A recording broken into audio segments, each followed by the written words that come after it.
20 times a day? I want a snack. I want a snack. I want a snack. I want a snack. Whoa! There's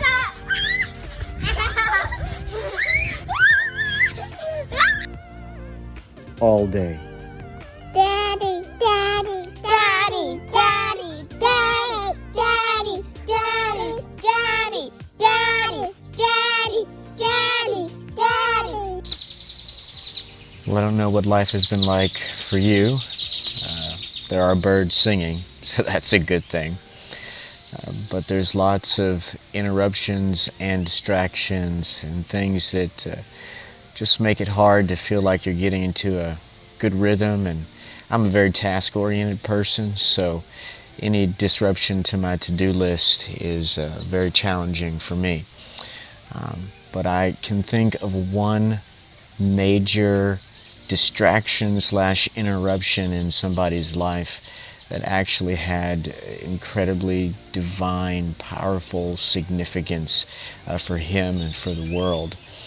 We're all familiar with the story of Moses and the burning bush, but there are a few things about the story that I think sometimes we overlook. Moses was not having his quiet time.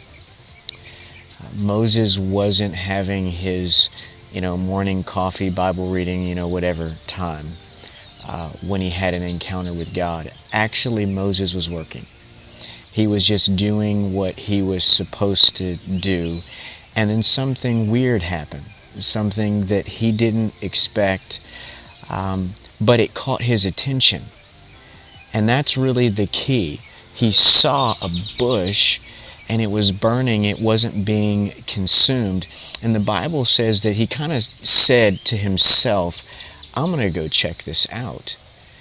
And then it says, when the Lord saw that Moses was looking, he spoke to him.